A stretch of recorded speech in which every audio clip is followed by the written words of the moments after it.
So I'm always a big believer in simplicity. Simplicity in procedure, simplicity in the way that we write. See, I've been in premises where they say, oh, we did the drill last week, it went very well. And I speak to a few people, and I speak to the wards. Did you know? Oh yeah, they always tell us. Do you ever tell any of the other staff? Yeah, as a rule you do. And then you could say at the end of it, that was pretty good actually. Most of you were on the assembly area before I even raised the alarm. Well done. That isn't a true reflection of what happens. You know, the fact is most of us are probably likely never to have a fire, residentially or commercially. But we could all have one today, couldn't we? That's lady luck determines whether you get a fire. But the reality is that some of these procedures are being tested right now, and only 15% of them are capable of complying with even the basic procedures. It's about reacting to that alarm, getting the information off the slave unit and getting to the immediate threat area if you've got a constant alarm, and bringing that person out. Whether you see smoke or fire is absolutely irrelevant, isn't it? And we can all argue later, turns out to be a false alarm, then that's not a problem, is it? We've come in through this door, so there's always a temptation to use familiarity, isn't it? But that's one of the ones at the hospital. This little red indicator is that it's on a battery backup. But you didn't need this very expensive £500 sign, because all your lights are going to come on and work anyway, aren't they? Through your generator. But you haven't, as an organisation, put any signs in your building. You didn't do any such thing. Risk assessments, external agencies coming in, third-party companies, extinguishers, alarms, emergency lighting, saying, oh, you need more emergency lighting, oh, you need more signs. And then this is one of your signs. Fire legislation clearly states you never stick a sign on a door. It always has to be above the door. And the reality is that as an organisation, you're the responsible people. The third parties know that they can't be held responsible for this. Because what the fire authority say, well, it's your building, you're required to comply with legislation. You've got to comply with signs and signals legislation. You've chose to use the third party and not question anything they've done. We will have a talk with them, but we can't prosecute them because the law is quite clear. It's your building and your people are responsible for this. There's another one. Now we've gone to that one and put a text on it. So there are 3 consecutive signs. Gone EN3 without text. I've gone the previous one, which is ISO British Standard with text, to EN3 with text. The relevance to this one is halfway down, it's got an arrow pointing that way to an open window. I know you're not going to make a mistake, but actually when you get on those stairs, are you going to go halfway down the stairs and get confused? Are you thinking, well, there's no arrow here, what do I do? Well, there is an arrow and there's a window. There's only one floor, it's obviously what they want me to do. There's no reason for that arrow to be there at all, was there? All we have to do is to get you through the door and on the staircase, yes? It already indicates this is actually correct for once in its life. But then again, they're all pointed down, so one of them at some point's got to be correct, hasn't it? And you go down, but you've actually paid for someone to stick another sign up, and I bet if I found the invoice for this £1.20 sticky back plastic thing, you probably paid £15 for it. You know, but that's how money is made. And again, the point I was making is, I don't think you're sticking these signs up. That's one of your extinguishers, right? They've got 2 symbols here, you may not be able to see it clearly, but that's A and B. That's wood, paper, textiles, plastics and solids, and that's flammable liquids. But this would be ideal, this extinguisher for you. It'll deal with all your normal fires and any flammable liquids. Actually, there's another symbol here that someone's put a red sticker over it. Do you know what that one is? It's a lightning spark, and it indicates that this extinguisher can be used on live electrical equipment. But next to it is another extinguisher, which is a CO2, which has got a B-class sign on it and a lightning spark, indicating that it is for flammable liquids, but there's 2 or 3 around the reception, isn't there? If you pull that red tag off and saw a little lightning spark, indicates a hazard warning, doesn't it? But it's a positive one in the context. What it says is the extinguisher can be used on live electrical equipment as it cannot conduct back to you, the user. But they want to hide it because how else are they going to justify the CO2 next to it? I've recommended a new extinguisher in here. Why? For what particular reason? You've got a kettle. Does that it requires a 9 kilogram dry powder, that one. Well, how much is that? Oh, I don't know, £250, and they're going to service it every year. And we just say, well, you're the experts, whatever you think. And then another extinguisher appears, and then another one next to it. And then they start telling you, oh, it's out of date. So this is the one in the general public area, isn't it? Not the other side of the reception. Who's really would ever be there? Just people waiting as coming as visitors, or maybe potentially as patients, yeah? And you're telling them immediately, in fire action, if you discover a fire, immediately operate the fire alarm call point, attack the fire. Don't try and put the fire, actually attack it. You've got a choice, you've got a fire extinguisher and a pair of boxing gloves. What?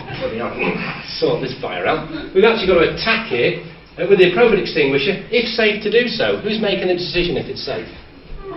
You went outside, you had a bit of fun, we all lined up, we all got an extinguisher up. Oh, that CO2's quite good, isn't it? Oh, that foam's marvellous. Water on flammable liquids, you wouldn't want to do that. Not that you've got any flammable liquids riding on the top of water, so it's a totally inappropriate training session, but anyway, we've done it for a bit of effect. And so I'm now fully experienced of being in rooms with toxic smoke, with extinguishers, pulling pins and putting them out. I do it every day of the week. You ask a fireman, how many times you put an fire out with an extinguisher? He said, well, I wouldn't bother, I've got a big red fire engine and a team of 6. Well, how would I pick an extinguisher up for me? They don't use extinguishers, and they're the experts to tell you, oh, they're brilliant. But people who manufacture and sell them and service them, they want you to think this is what it's all about. If I show you legislation, the guidelines that come under for hospitals, how much of that section is extinguishers? About that is door compartmentation, about a quarter of it.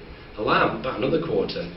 Procedures, policies, training, and you'll find 2 pages on extinguishers, just basically the types and things, and that gets interpreted as being like what it's all about, isn't it? I spend far too much time personally on extinguishers, referring to them, referencing them, but we have to do it because we're surrounded by them. And all I would say to you individually, I can't stop any one of you trying to tackle fire with an extinguisher, but how many of you can honestly say you know what the outcome will be? Most common fire is electrical. Would you want to pick a 9 litre water up, the number 1 conductor of electricity, inside the number 2 conductor, metal container, fire it to the electrical fire, electricity earths back into your extinguisher, throws the extinguisher out your hand, snaps your wrist, dislocates your shoulder. Where's your heart rate? Come on, let's be honest about it. First time I've ever been in a room with a fire, I'm not at 70 beats a minute. Oh, it's normal. You know, I think my heart's gone up a little bit. Would yours go up a bit? Adrenaline's kicking in, isn't it? And all of a sudden, gut reaction, fueled by adrenaline. You pick an extinguisher up, you go in, you probably are attacking the fire, whacking it with the extinguisher, kicking the table over. But, you know, and I'm breathing in, have I got breathing apparatus on? Am I filtering all this stuff? Why do the fire brigade turn up with breathing apparatus? They don't go anywhere near any smoke. Even when we're outside and in a building, we've got it on, because we don't know what toxics we're breathing in with the smoke and fire coming out the windows. We really don't, do we? So what do? You put the breathing apparatus on. Yet people get told, oh, it's a smoke-filled room, what would you do? I don't know what you did last year. What did they say? Did they put you in it? Yeah, but the trouble is it's benign smoke. It's a training cartridge, isn't it? It simulates smoke, but it doesn't simulate toxin. So it's not really a true reflection of anything, is it? When I was in the armed forces, I used to put CS gas in there. Right, take your respirator off. You'll breathe in a minute. You're outside, you're throwing up your eyes. It takes about an hour or 2 before you can even come round, and that's one of the more friendly things that we have to breathe in. And when you're in the fire brigade, you go in a smoke-filled room. This is just usually carbon-based materials, wood and paper. And you take the breathing apparatus off, and you will be. They can't see. They've got thermal image cameras just so they can see where you are, and you have to breathe it in. It's just part of your training. And when you come outside, you say, who the hell would want to go into any room with this stuff in there? But the trouble is, we're always advised by servicing companies, aren't we? I don't know who did your train last year. I don't really care who did your train last year in many respects, but you did a disproportionate amount of training on extinguishers and didn't really get to the nuts and bolts. Why weren't problems identified with basic improvements on procedures by that opportunity to do that? That's because they were focusing too much, in the wrong area. But we're literally saying to our visitors, if you discover a fire race alarm, that'd be very kind. You probably want me to, because the smoke detector's above you. But if you do see it, could you pick one of these extinguishers up and attack it? Attack? Where does the word attack come into it? I don't know. We're attack fires now, apparently. That's what the fire brigade say. Yeah, we go around attacking fires. You've seen these on site. Yeah. Can you see the obvious problem with this one? The door guard responds to the sound. It picks up above 65 decibels, it releases, shuts, and it moves back. But there is actually something that's going to stop it doing that. What's that? It is a wedge, so it will release, but it won't shut the door. So why has it got a wedge? Probably because the battery's dead in this unit. Therefore, they've tried to hold it down, it won't hold it down, so therefore they've wedged it. They may have reported it to maintenance, but these are common. Remember, this is a door where we're probably in and out. There may be someone in this room now, there may not be someone in this room. They may get the incident, in which case it'll hit that corridor very, very quickly, won't it? Which is going to cause major issues, which is why it has to be on an automatic closer. But we paid for an automatic closer to compensate for having accessibility, and then we've gone and wedged it, because the batteries are a thing and no one's replaced the batteries. It's the only one I found. There's very few things that I found in the hospital, in fairness. And if I was to take it around most places around Glasgow, Manchester, Leeds and London, you would be quite pleased with yourself how well you're doing. But that doesn't mean that things haven't come out of this course that need to be addressed. And we never can sit back. The day you say we've got it all in place is the day you should give up your role as a health and safety manager.